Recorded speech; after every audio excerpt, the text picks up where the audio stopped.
Une courge magique qui fait des spaghettis? De quoi encore faire manger des légumes à vos enfants? C'est ce que je vous propose de découvrir dans cette nouvelle vidéo.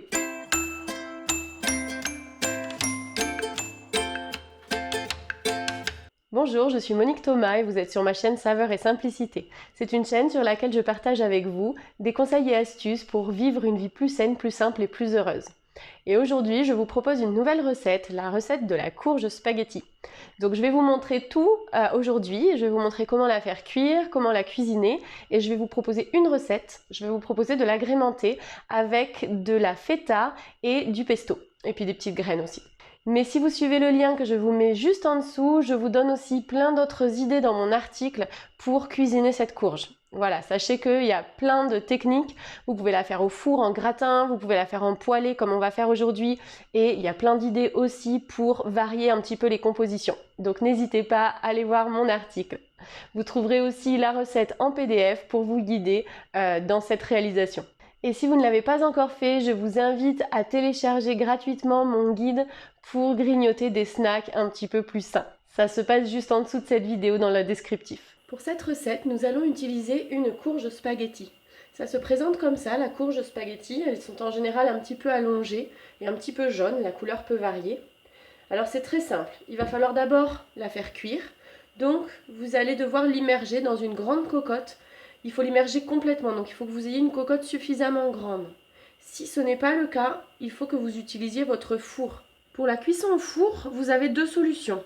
Vous pouvez soit la cuire entière, vous la placez dans le plat de cette manière, entière, soit vous la coupez en deux, vous enlevez les pépins, les graines au milieu, et vous la mettez au four. Si vous la mettez entière, il faudra la mettre entre 40 minutes et 1 heure à la température de 170 degrés. Si vous la coupez en deux, 35 minutes à 50 minutes seront suffisantes en fonction de la taille de votre courge. Pour notre recette, nous allons préférer la cuisson à l'eau, si pour vous c'est possible. Donc vous remplissez une grosse cocotte avec de l'eau, vous plongez votre courge, c'est le mode de cuisson le plus rapide, vous allez la faire cuire seulement 20-30 minutes, à l'eau bouillante bien sûr. Je vous montre en direct, donc ma courge flotte, vous l'aurez remarqué. Je mets l'eau à bouillir sur la position la plus forte possible et je couvre pour que ça arrive plus vite à une forte température. Dès que l'eau bout, je pourrai baisser un petit peu le feu et la laisser cuire pendant 20 à 30 minutes. Je testerai, je vous montrerai après, je testerai la cuisson en plantant un couteau dans ma courge. A tout à l'heure! Alors voilà, ça fait 20-25 minutes que ma courge est dans l'eau bouillante. Je l'ai donc sortie de l'eau bouillante après l'avoir testée. Donc je vous montre comment on teste. Dans la marmite, vous prenez le couteau et vous voyez s'il s'enfonce bien. Vous voyez comme mon couteau s'enfonce bien, ça veut dire que ma courge est prête. Donc là, je vais la laisser un tout petit peu refroidir. Donc je vous conseille de préparer la courge à l'avance. Comme ça, après, vous pouvez la cuire tranquillement, la laisser refroidir. Et après, vous n'aurez plus qu'à préparer la recette avec les spaghettis de courge. Ce que je vais faire, c'est que je vais directement la couper pour la faire refroidir un petit peu plus vite. Je la coupe en deux de cette manière. Alors soit je peux le faire tout de suite, mais vous voyez c'est très très chaud. Donc je vous conseille d'attendre un petit peu. Ma courge a maintenant à peu près refroidi. Elle est encore un petit peu chaude, mais je vais quand même pouvoir la travailler.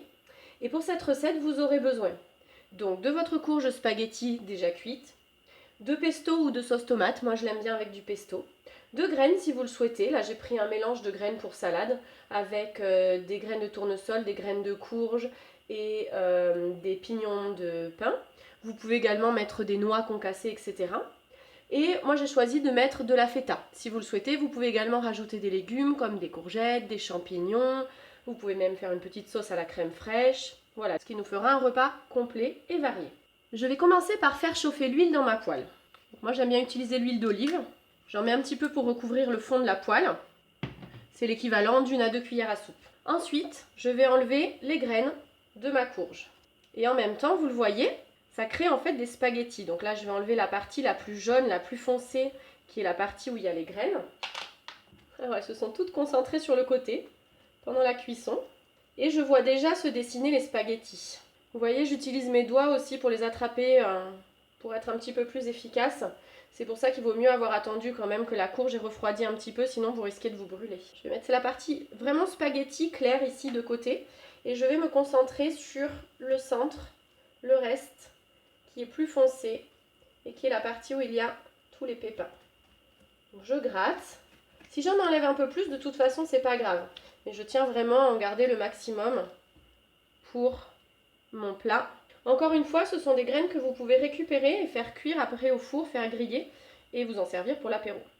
Ça fait un apéro original, c'est très sympa. Je vais maintenant récupérer les spaghettis. Donc pour ça, je prends ma fourchette et je gratte. Et vous voyez les spaghettis qui se forment de manière simple et fluide. Donc il suffit simplement de faire ça. Et je vais les mettre directement dans ma poêle chaude pour commencer à revenir. Et je peux finir de racler avec ma cuillère. Pourquoi j'utilise la fourchette dans un premier temps? Parce que si je gratte avec la cuillère, vous voyez, ça fait un petit peu plus une pâte et les spaghettis parfois restent un petit peu collés ensemble. Je peux terminer de gratter avec ma cuillère pour m'assurer qu'il ne reste plus rien. Donc vous voyez, quand vous les faites cuire au four, c'est la même chose. Quand elles ont été coupées en deux, vous pouvez les couper dans ce sens-là ou bien dans l'autre. Vous pouvez les vider et ensuite vous pouvez mélanger la farce avec de la viande, avec du fromage, avec de la sauce tomate et remettre tout ça dans le four avec un petit peu de fromage sur le dessus, gratiné, ça vous fait des courges farcies. C'est une courge bien ronde. Je fais bien sûr pareil avec la deuxième moitié. Je vais maintenant mélanger un peu ma courge spaghetti. J'ai simplement besoin de la faire revenir à la poêle. Donc pendant qu'elle revient, je vais préparer ma feta. Vu la quantité de courges, je pense qu'on va tout mettre. Je fais des petits cubes de feta que je vais intégrer directement à ma préparation.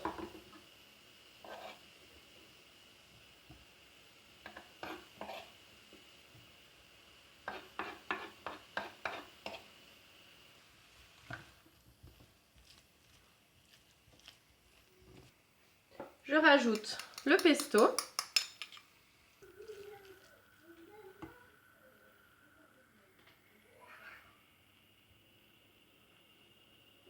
Dernière étape, je vais rajouter mes graines. Alors encore une fois, hein, c'est en fonction des goûts. On peut en mettre plus ou moins. C'est bien de les mettre à la fin. Je mélange une dernière fois et c'est prêt.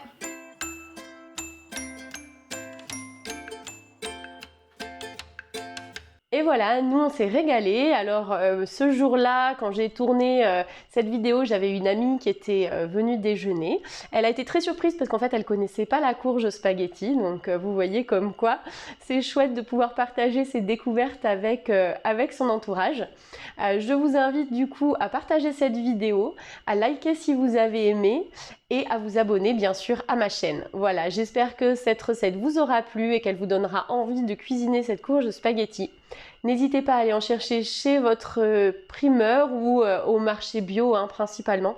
Vous en trouverez assez rarement en grande surface. Donc voilà, pour ma part, je vous souhaite une belle journée et je vous dis à bientôt dans une nouvelle vidéo. Salut!